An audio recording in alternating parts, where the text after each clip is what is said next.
కర్ణాటక ప్రాచీన కాలం నుంచి సంస్కృతి సాంప్రదాయాలను, సమస్త కళలను సరిహద్దులుగా కలిగిన ప్రాంతం. పురాణ, ఇతిహాస సంబంధమైన ఘట్టాలకు, అనేక చారిత్రక సంఘటనలకు వేదికగా నిలిచిన నేల ఇది. అలనాటి రాజుల వీరగాథలు, వారు నిర్మించిన ఆలయాల సమూహాలు ఈ నేలకి మరింత ప్రత్యేకతను తెచ్చిపెట్టాయి. అలా ఈ నేలకి వన్నెలు దిద్దటం కదంబరాజుల కాలం నుంచే మొదలైంది. వారి కాలంలో ఇక్కడి బనవాసిలో నిర్మితమైన శ్రీ ఉమామధుకేశ్వర ఆలయమే ఈ వారం దివ్యక్షేత్రం.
ఉత్తర కన్నడలోని సిర్సి తాలూకా పరిధిలో బనవాసి పట్టణం కనిపిస్తుంది.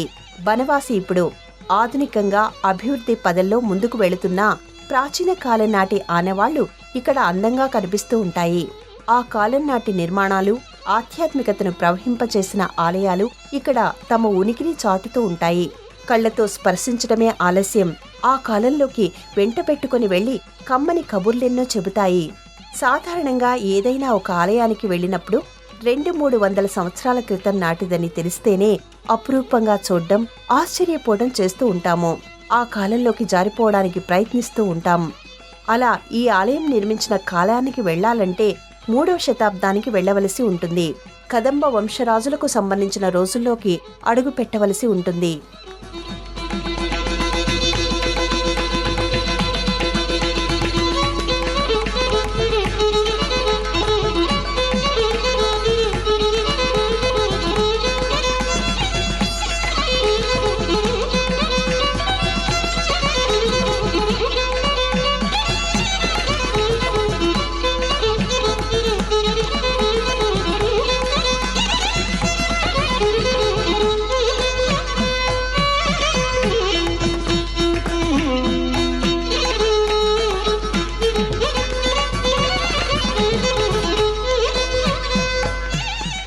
కర్ణాటక అంటేనే చారిత్రకపరమైన కెరటాలు ఎగిసిపడే ఆధ్యాత్మిక సముద్రం. అలాంటి కర్ణాటకలోని బనవాసి చుట్టుపక్కల ఎన్నో ప్రాచీనమైన క్షేత్రాలు ఉన్నాయి. ఆ క్షేత్రాలకు వెళ్లిన వారికి బనవాసి వైపు మనసు లాగకుండా ఉండదు. ఎందుకంటే బనవాసి దిశగా సాగే ప్రయాణం బహుకాలానికి దక్కిన బహుమానంగా అనిపిస్తుంది. సిర్సి, ఎల్లాపూర్ మార్గంలో భక్తుల కోసం బనవాసిలో ఆవిర్భవించిన మధుకేశ్వర స్వామిని దర్శించటం కోసం చేసే ఈ ప్రయాణం ఎంత మాత్రం అలసట లేకుండా సాగుతుంది. బనవాసి అంటే వనవాసి అనే అర్థం. వనంలో కొలువైన పరమశివుడే అక్కడ వనవాసి.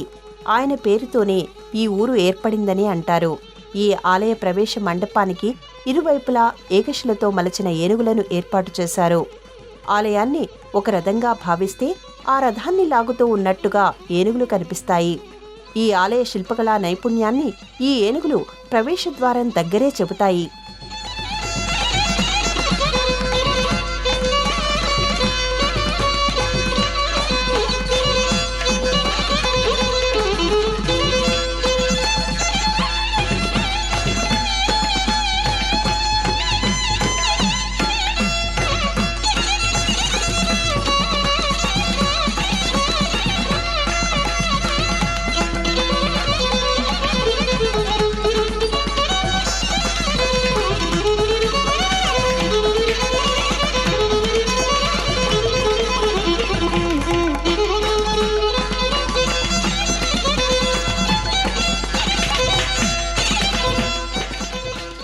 ప్రధానమైన ప్రవేశ మండపం దాటుకుని కాస్త ముందుకు వెళ్లగానే అర్ధగణపతి మందిరం తారసపడుతోంది. ప్రత్యేకంగా నిర్మించిన ఇక్కడి మందిరంలో గణపతి శిలామూర్తి సగం మాత్రమే కనిపిస్తూ ఉంటుంది. మిగతా సగం కాశీ క్షేత్రంలో ఉందని చెబుతారు. అందుకు సంబంధించిన కథ, కారణం మాత్రం తెలియదు. గణపతిని నమస్కరించుకుని భక్తులు ముందుకు కదులుతారు.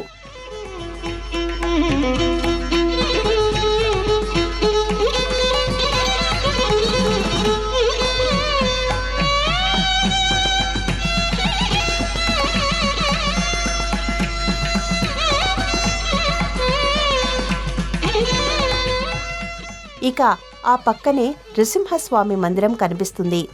సాధారణంగా నృసింహస్వామి లక్ష్మీ సమేతంగా కనిపిస్తూ ఉంటారు.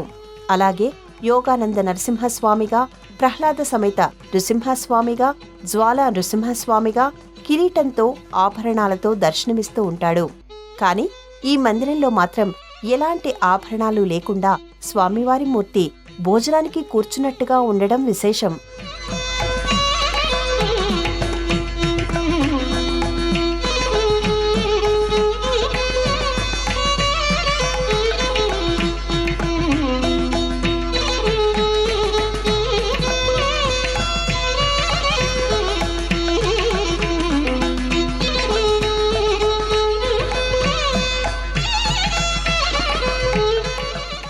ముఖమండపం, నాట్యమండపం, సంకల్ప మండపం, అంతరాళం, గర్భాలయంగా ఈ ఆలయాన్ని నిర్మించారు.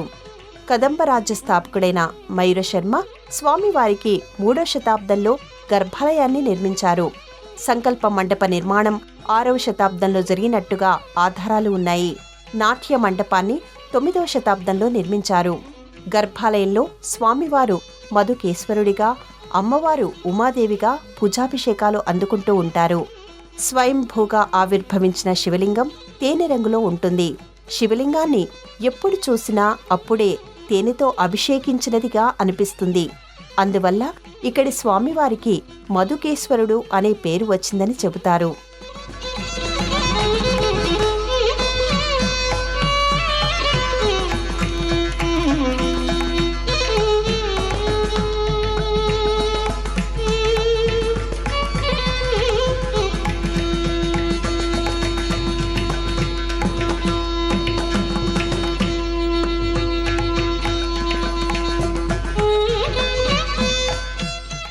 ఒకప్పుడు బనవాసి అటవీ ప్రాంతం, ఆ తర్వాత కాలంలో ఓ మారుమూల గ్రామం. అలాంటి ఈ ప్రాంతంలో స్వామివారు ఆవిర్భవించాడు. మహాభారత కాలంలో పాండవులు ఇక్కడి స్వామివారిని సేవించారంటే ఎంతటి ప్రాచీనమైన క్షేత్రమనేది అర్థం చేసుకోవచ్చు. మనసు దోచే మంటపాలు, మందిరాలు, సొగసైన స్తంభాలు, అరుదైన నగిషీలతో ఈ ఆలయం తన విశిష్టతను ఆవిష్కరిస్తూ ఉంటుంది.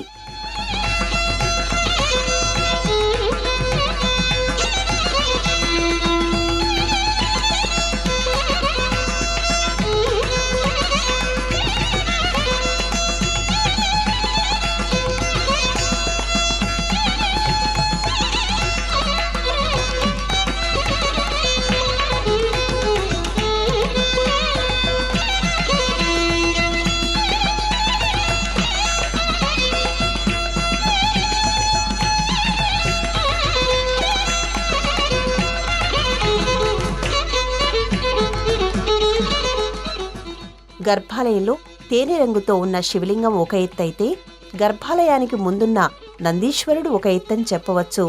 నందీశ్వరుడి విగ్రహంలో జీవకళ తొణికిసలాడుతూ ఉంటుంది. 7 అడుగుల నందీశ్వరుడు ఈ ఆలయానికి ప్రత్యేకమైన ఆకర్షణ అనిపిస్తాడు. సాధారణంగా నందీశ్వరుడు గర్భాలయంలోని స్వామివారి వైపు తదేకంగా చూస్తూ కనిపిస్తాడు. ఇక్కడి నందీశ్వరుడు ఒక కన్ను శివుడిని, మరొక కన్ను అక్కడికి కాస్త దగ్గరలో ఉన్న అమ్మవారిని చూస్తూ ఉండటం విశేషం.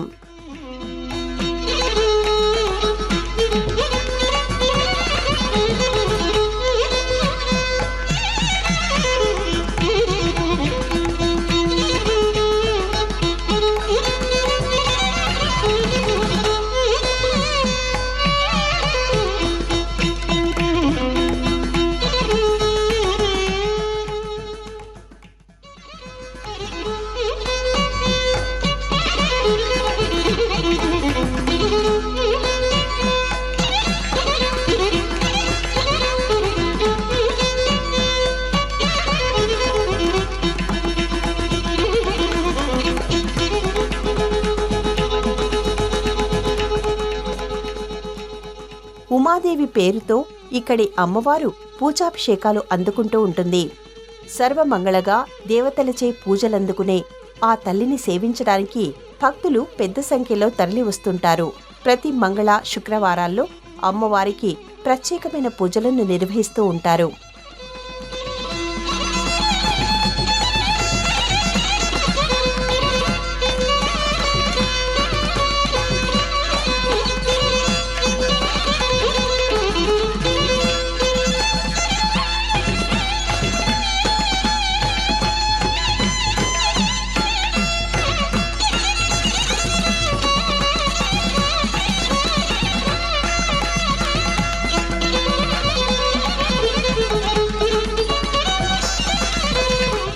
మహాశివరాత్రి, దసరా, నవరాత్రులను ఇక్కడ ఘనంగా నిర్వహిస్తారు. ఉగాది తర్వాత వచ్చే ముఖనక్షత్రం రోజున స్వామివారికి రథోత్సవం నిర్వహిస్తారు. స్వామివారికి 4 రథాలు ఉన్నాయి. వాటిలో ప్రధానమైన రథాన్ని సోండా పాలకుడైన రాజా రామచంద్ర తయారు చేయించారు.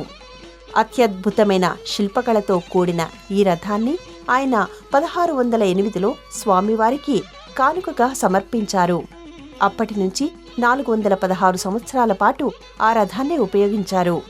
ఇటీవలే ఆ స్థానంలో ఒక కొత్త రథాన్ని తయారు చేయించినట్టుగా తెలుస్తోంది. ఇదే ప్రాంగణంలో 5 పడగల నాగేంద్రస్వామి మందిరం కూడా కనిపిస్తుంది. నాగేంద్రుడు పడగలను మలిచిన తీరు అబ్బురపరుస్తుంది. స్వామివారు ఇక్కడ సర్పరూపంలో ఉన్నప్పటికీ నమస్కార ముద్రలో ఉన్నట్టుగా అనిపిస్తుంది. ఇక్కడి స్వామివారిని పూజించడం వల్ల సర్పభయాలు, సర్పదోషాలు తొలగిపోతాయని విశ్వసిస్తూ ఉంటారు.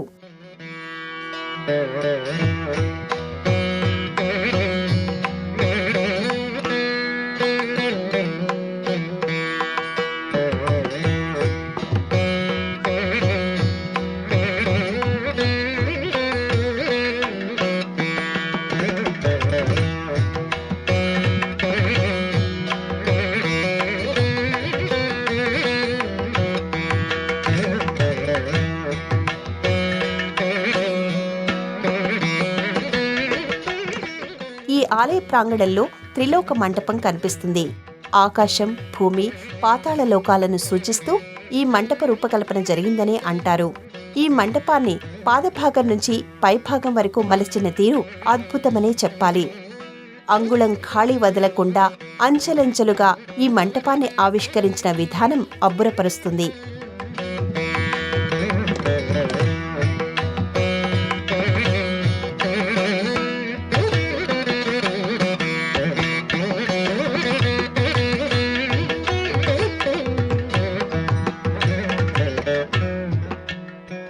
మధుకేశ్వర స్వామికి గర్భాలయాన్ని కదంబ రాజ్య స్థాపకుడైన మయూరశర్మ నిర్మించాడు.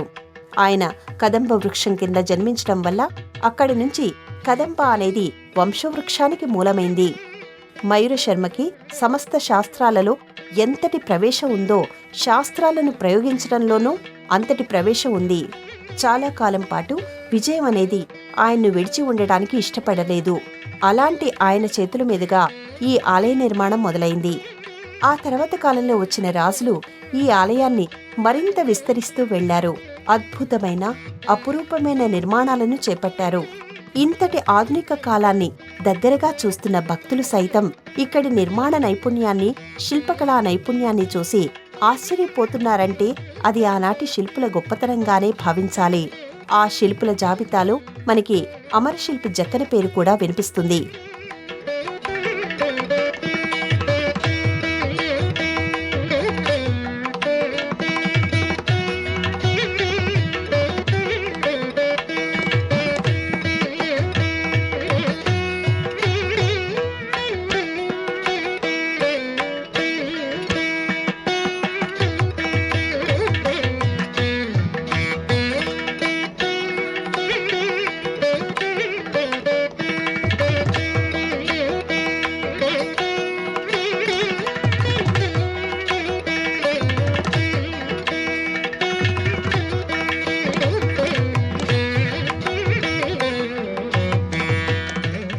ఈ ఆలయం ఒకవైపు నుంచి చరిత్రను, ఒకవైపు నుంచి ఇతిహాసాలను, ఒకవైపు నుంచి అద్భుతమైన శిల్పకళను, మరొక వైపు నుంచి అలనాటి సామాజిక జీవన పరిస్థితులకు అద్దం పడుతూ ఉంటుంది.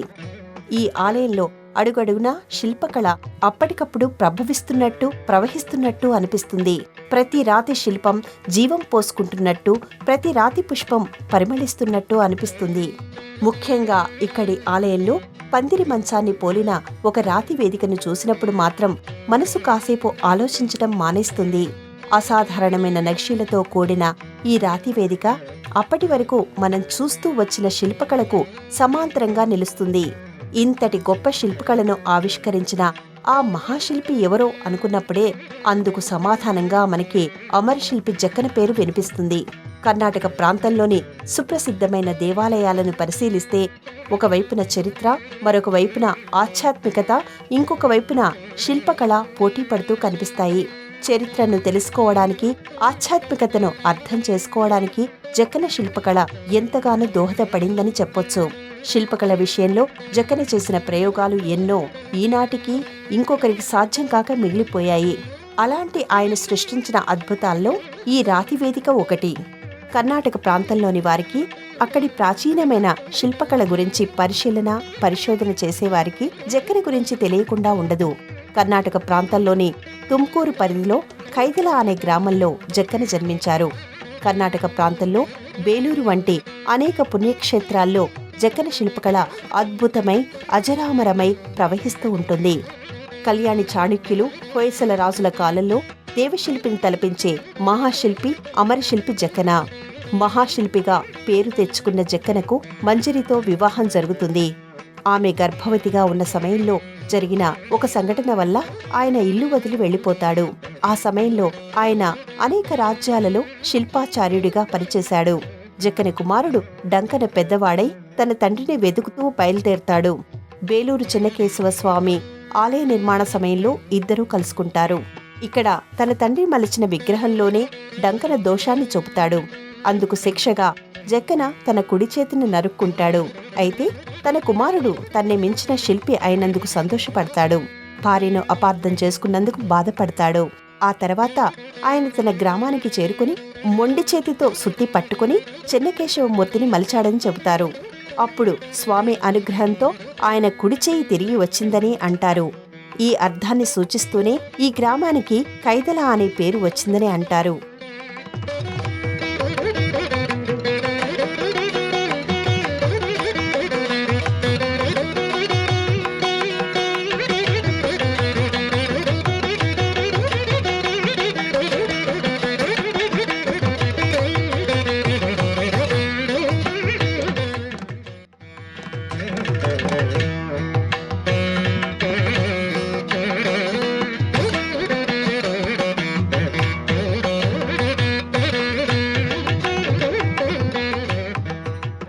ఇక ఈ క్షేత్రంలో ఇద్దరు కవి పండితుల పేర్లు కూడా వినిపిస్తాయి. వారే మహాకవి కాళిదాసు, కవితా గుణార్ణవ బిరుదాంగితుడైన పంపకవి. కాళిదాసు రచనల్లో ఈ క్షేత్రం గురించి ప్రస్తావన ఉందని చెబుతారు. ఇక వార్ధానది తీరంలో పంపకవికి అనుబంధం ఉందని అంటారు. 10వ శతాబ్దానికి చెందిన పంపకవి విక్రమార్జున విజయం రచించారు. దీన్ని పంప భారతం అంటారు. ఈ గ్రంథంలో ఆయన ఈ క్షేత్రాన్ని గురించి ప్రస్తావించారని చెబుతారు.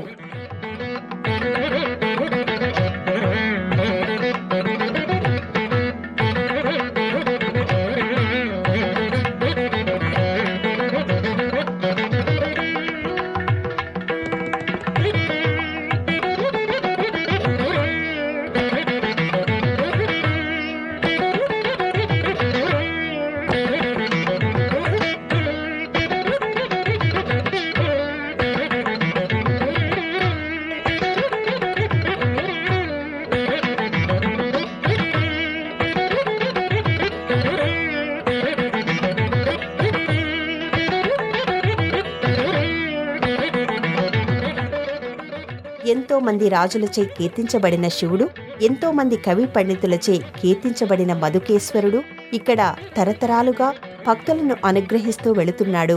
ఈ చుట్టుపక్కల అనేక పర్యాటక ప్రదేశాలు ఉండడం వల్ల ఈ క్షేత్రాన్ని దర్శించే పర్యాటకులతో పాటు భక్తుల సంఖ్య కూడా ఎక్కువగానే కనిపిస్తూ ఉంటుంది. ప్రాచీన ఆలయాల నిర్మాణంపై, శిల్పకాలపై పరిశోధనలు చేసేవారు కూడా ఇక్కడ కనిపిస్తూ ఉంటారు.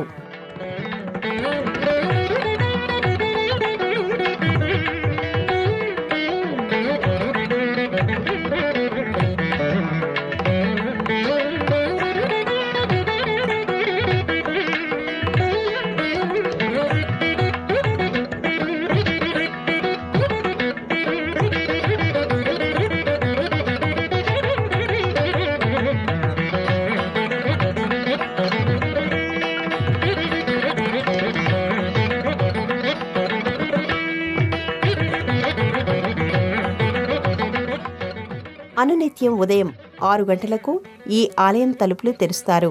స్వామివారికి, అమ్మవారికి సంబంధించిన అన్ని రకాల సేవలు జరుగుతాయి. మధ్యాహ్నం 1 గంటకు తలుపులు మూస్తారు. సాయంత్రం 4 గంటల నుంచి రాత్రి 8:30 వరకు దర్శనానికి అనుమతి ఉంటుంది. బనవాసిలో అడుగుకో విశేషం ఆవిష్కృతమవుతూ ఉంటుంది.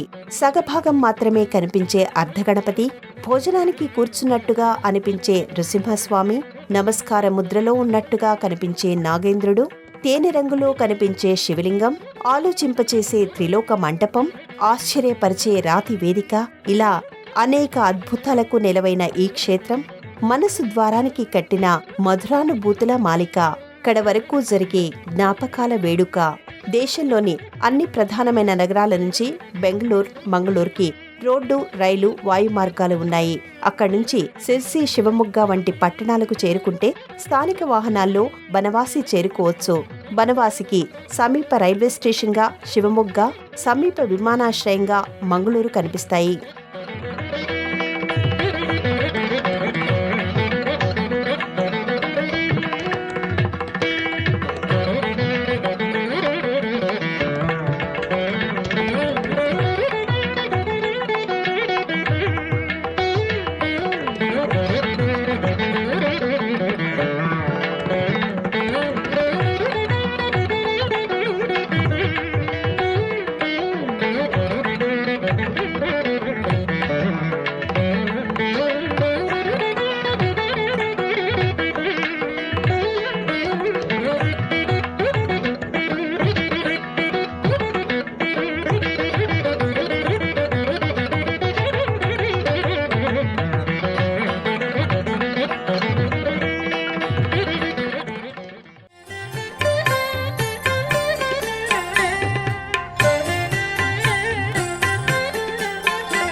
ఈ కార్యక్రమాన్ని తిరిగి చూడాలనుకుంటే www.youtube.com/@ETV Life Spiritual లో చూడవచ్చు.